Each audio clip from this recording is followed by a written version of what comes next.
you want to boost your energy? Do you want to increase your performance? Do you want to recover quicker? Do you want the adaptations to come quicker? This is how you boost your mitochondrial function. So I'm not going to waste your time, and I'm going to give you everything right up front. But if you did find value from this video, I would greatly appreciate it if you stuck around until the end, liked, and subscribed. Let's get into it. You're going to structure your week, your training modules, based on 5 different metabolic objectives. And you can layer these metabolic objectives regardless of whatever program you're on, whether that's an endurance program, a bodybuilding program, powerlifting program, boxing program, it doesn't matter. These are very specific training rules that you apply for mitochondrial health. I have my laptop here. I'm going to read a little bit from it here and there, just so I can give you the specific information, and I'm not just riffing. So let's get into it. You have 5 different metabolic objectives. You have a hybrid day, a burn day, an upgrade day, a repair day, and a reset day. So what are all these days? Hybrid is where we are 60 to 70% of the time. It doesn't matter what powerlifting, bodybuilding, whatever split we're on, it doesn't matter how often we train, this is where we are. After a hybrid day, or after a series of hybrid days, you want to introduce something called a burn day. A burn day is where we purposely push our systems, our bodies, with high intensity stress and pro-oxidant compounds.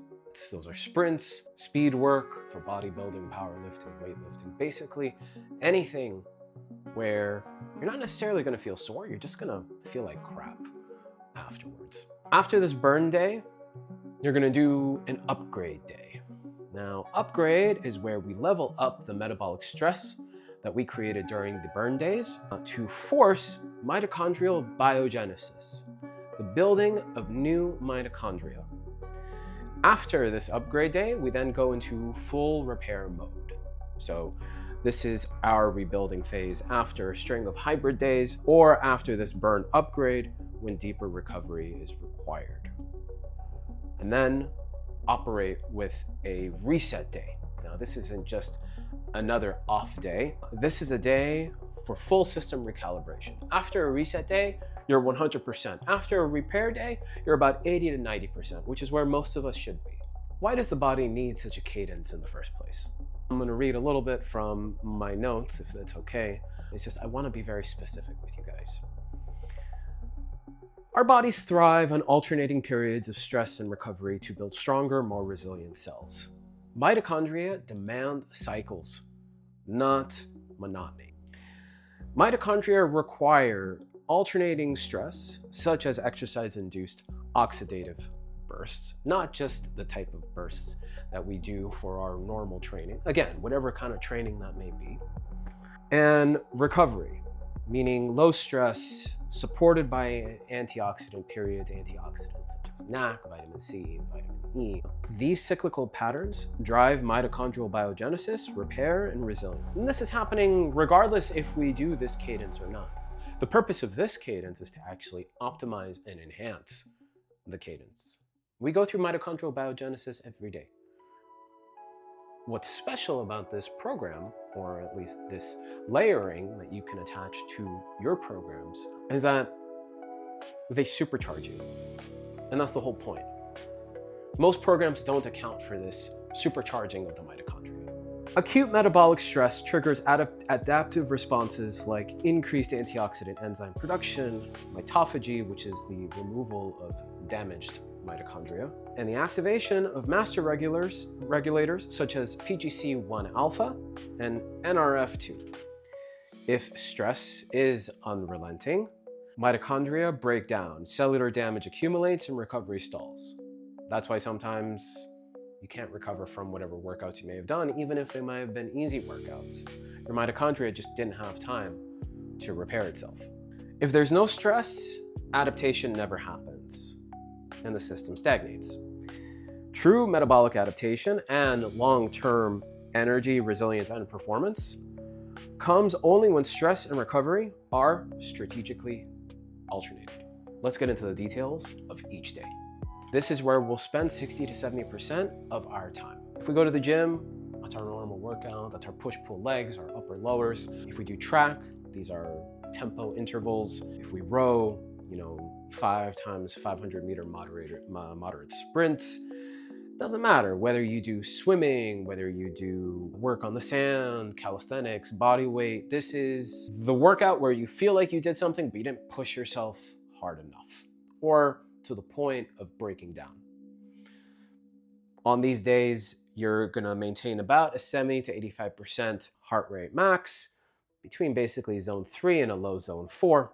Your heart rate variability should dip slightly after these sessions. And it should be about, like I said, between an RPE of 6 to 8 or so out of 10. And normally these sessions last between 30 to 60 minutes. I think at this point, you understand what kind of sessions these are. These are your normal training sessions. Let's move on to the burn day. The burn day is where we purposefully induce oxidative stress. How do we do that? Well, again, you take your preferred sport or activity. So for example, if you're a bodybuilder or just general gym rat, this could be a barbell or a dumbbell complex of 50 to 60% of your 1RM. If you do track, this could be 6 times 200 meter sprints, or even 8 times 100 meter sprints. If you swim, these are 10 times 25 meter sprints. If you row, these are 5 times 500 meter row sprints, or 10 times 30-second max sprints. This is HIIT-based workout. This is purposeful glycogen depletion. What are your targets for this day? You want to reach a heart rate peak of 90 to 95% of your max heart rate. So this is zone 5. You will experience about a 10 to 20% heart rate variability drop after these sessions. And you are near ventilatory threshold for your VO2 max. RPE on this day is anywhere between a 9 and a 10. Now, RPE is not necessarily that you lifted heavy. It's that you felt like you were going to puke today. On this day, you're not taking any antioxidants. So no NAC, no vitamin C, no vitamin E, no ALA. Rather, you're gonna be taking pro-oxidants on this day.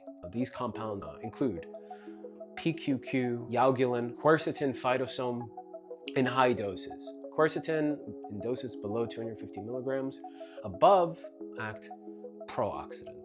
All that means is that they provide the cell with stress. So not only are you actually producing stress via the activity, you're chemically inducing stress as well, which is what you want to do. No carbs on this day, or at least carbs under 50 grams. Protein will be about 1 to 1.5 grams per pound of body weight, and fat is about half of your body weight or so. What is the purpose of this day? Why do we do this? Well, when we stress the mitochondria out specifically, we're forcing it to adapt. So what does this look like on a normal cadence? I'm just gonna zoom out first. You have a string of hybrid days, and then you put in a burn day. And then after this burn day, and this should be somewhat of a hard day, you should feel a little run down, a little bit like crap. You're gonna do an upgrade day. An upgrade day is a little bit like half of a repair day and half of a burn day. But the objective here is to go in the morning and do some sort of activity that was similar to the activity you did the day before. For example, an assault bike, track, or row. Basically, the workout is anywhere from 10 to 20 minutes. For example, on the assault bike or any type of bike, this is basically just 2 sets of 30 seconds all out. If you're going on the track, this is about 2 times 200 meter max effort sprints. This only makes sense actually after a burn day, because an upgrade day zoomed out, taken in isolation, is almost like a very easy cardio day, but placed after a burn day is very powerful. How do you eat on this day? You want to save carbohydrates until 4 hours after this workout. You want to get in some protein right after this workout, so a protein shake, maybe some chicken or beef, fish. And then after that, you go about your life normally. The following day after this will be a repair day. And a repair day is just a normal recovery day, so red light therapy, take antioxidants on this day, and get massages. This is the repair day. Lastly is the reset day. Reset is not induced often, maybe once every 10 days. Once every 14 days, there's no activity, except if you really want to go. There are some exceptions here. So for example, you could do very, very light barbell drills, but we're talking any less than 5 reps for these drills. If you do track, this is 2 times 400 meter walks, and then you maybe want to do 1 or 200 meter technique sprints. If you swim, this is a light 200 meter continuous swim. For all of us, that should be yoga. Maybe you could do some lightweight mobility work. Heart rate for today is anywhere between 60 to 70%. You want to get yourself low. On an RPE scale, it's anywhere between a 3 and a 5. This day, similar to the repair day, we emphasize antioxidant repletion. No intensity today. You really want to de-stress yourself on a reset day. How do you incorporate these days whether you're training as an endurance runner, a bodybuilder, a hiker, etc.? So I'm going to give you my example. As a bodybuilder, I'll have 2 hybrid days in a row. Then I will take a repair day, and then I will take a burn day, an upgrade day, and then I will go to a reset day. After my reset day, I'm ready to begin the cadence once again. So me personally, I train upper, lower, off. And then my burn day is a full body depletion type training. You can apply this if you do PPL, full body. That's how I structure myself as a bodybuilder. If you're, let's say, an endurance runner, you would have 2 to 3 days again of hybrid work. Maybe some interval training you placed in there as well. You take a repair day, and you load up on antioxidants, and then you go and you do sprints.